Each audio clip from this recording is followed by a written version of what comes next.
आपकी असफलताओं का जिम्मेदार कौन? बुरा जो देखन में चला, बुरा ना मिलिया कोय। जो दिल खोजा आपना, मुझसे बुरा न कोय। आपकी असफलताओं के लिए जिम्मेदार कौन है? आपके माता पिता, जो चाहे तो है कि उनके बच्चे खूब नाम रोशन करे, खूब आगे बढ़े, लेकिन वही माता पिता ये कभी नहीं चाहते कि उनके बच्चे रिस्क ले कुछ ऐसा कर दिखाए जो पूरी इस दुनिया में किसी ने नहीं किया हो। भारतीय माता पिता तो यह चाहते हैं कि उनके बच्चे घर के अंदर ही रहे, दिन भर घर के अंदर रहे और कुछ ऐसा करिए जो कि पूरी दुनिया में उनका नाम हो। या फिर हमारा एजुकेशन सिस्टम, जो कि लॉर्ड मैकॉले ने 1835 में सिर्फ इसलिए बनवाया था ताकि वो हमें मानसिक रूप से गुलाम बना सके, उसकी हर बात को वो हमसे फॉलो करवा सके और उसमें अपना कोई भी दिमाग नहीं लगाए, और आज हो भी यही रहा है। जब भी हमें व्हाट्सएप पर कोई भी न्यूज आती है, चाहे वो फेक हो, हम अपना बिना दिमाग लगाए, बिना सोचे समझे उसे फॉरवर्ड करने में लग जाते हैं, क्योंकि हमें एजुकेशन सिस्टम ने सेल्फ अवेयरनेस जैसी कोई चीज सिखाई ही नहीं है।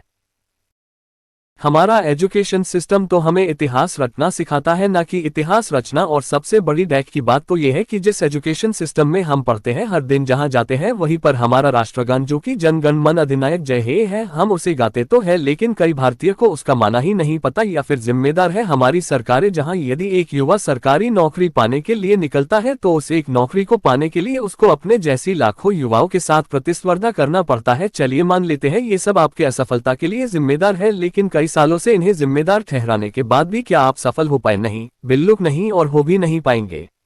एक 15 से लेकर 30 साल तक युवा ऐसे कौन से गलतियां कर रहा है जिसके कारण भारत की आजादी 72 साल बाद भी हमारा युवा सफल नहीं हो पा रहा है? जब तक आप अपनी कमियों को नहीं पहचानेंगे और उन्हें नहीं सुधारेंगे, तब तक आप जीवन में आगे नहीं बढ़ सकते हैं।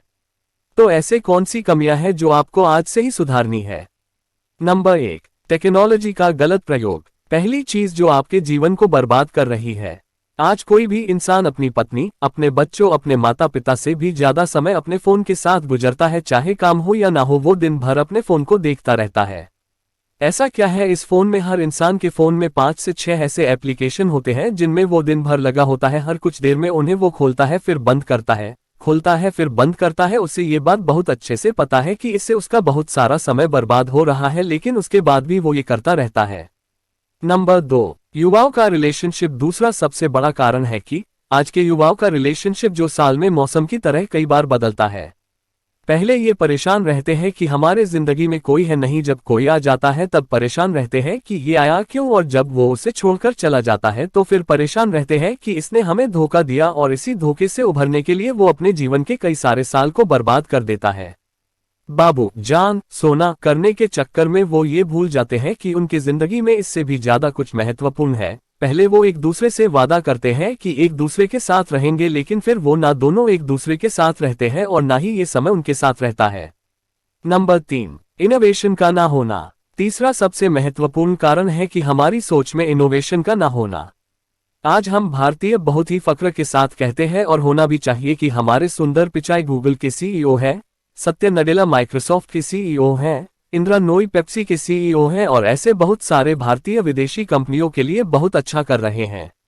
लेकिन आज हमें और हमारे देश को इस बात की जरूरत है कि हम ऐसे कंपनियों में नौकरी करने की बजाय ऐसी कंपनियां खुद खड़ी करें। लेकिन हमारे देश में तो उल्टा ही हो रहा है। फ्लिपकार्ट और पेटीएम जैसी बड़ी कंपनी बनाने के बाद भी हमने उनका मालिकाना हक विदेशी कंपनियों को दे दिया। यदि हम ध्यान लगाए कि बड़ा नौकर बनने से अच्छा है कि हम छोटा मालिक बन जाए, तो हम अपने लिए और अपने देश के लिए बहुत कुछ अच्छा कर पाएंगे। खुद की गलतियों को जानने के बाद भी तब तक काम नहीं बनेगा जब तक हम उन गलतियों को सुधार ना ले। नंबर 4, करके दिखाने में भरोसा रखे। मेरी ये बात हमेशा याद रखना कि इस दुनिया को सुनाई कम और दिखाई ज्यादा देता है, इसलिए आप बोलने की अपेक्षा करके दिखाने में भरोसा रखें। कई बार आप अपने फैमिली पर गुस्सा हो जाते हो कि वो आपकी बात नहीं मानते। क्यों माने? सालों से आप सिर्फ बोलते तो आ रहे हैं कि मैं ये कर डालूंगा, वो कर डालूंगा, लेकिन आपने उन्हें करके नहीं दिखाया। जिस दिन आप उन्हें करके दिखा देंगे, सिर्फ फैमिली नहीं पूरी दुनिया आपकी बात मानेगी।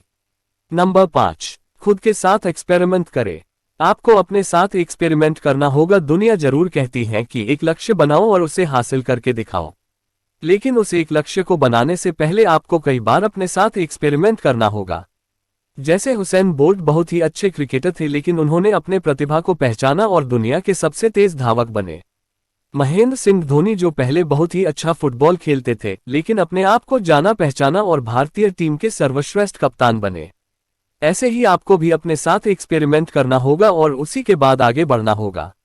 अब इस एक्सपेरिमेंट में आप कई बार गिरेंगे, लोग आपको बुरा भला कहेंगे, ताने मारेंगे, कहेंगे ये तुम्हारे बस की बात नहीं है, लेकिन तुम कभी हार मत मानना, अपनी गलतियों को पहचानना, उन्हें जानना, उन्हें ठीक करना और जिंदगी में आगे बढ़ना। कर्मण्येवाधिकारस्ते मा फलेषु कदाचन माँ कर्मफल हेतुर्भुर्माते संगोस्त्व कर्मणि। गीता में भी हमें यही समझाया है कि हमारे हाथ में सिर्फ कर्म करना है, फल का अधिकार हमारे हाथ में नहीं है।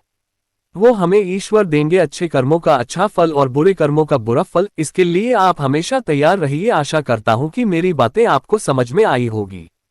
आपको वीडियो जरा भी हेल्पफुल लगी है तो प्लीज लाइक करें और अपने दोस्तों को शेयर एंड सब्सक्राइब करें प्लीज इस चैनल को। मोटिवेशनल की लाइफ का उद्देश्य उन लोगों को मोटिवेट करना और सही राह दिखाना है जो अपने लक्ष्य तक पहुंचने के लिए कोशिश करते हुए बीच में ही हार मानने लगते हैं या जो हार मान चुके हैं। मोटिवेशनल की लाइफ पर आपको ऐसे ही पावरफुल मोटिवेशनल वीडियोस मिलते रहेंगे, इसलिए जुड़े रहिए हमारे साथ और चैनल को सब्सक्राइब कीजिए। एनर्जी से भरे मोटिवेशनल वीडियोस के लिए धन्यवाद।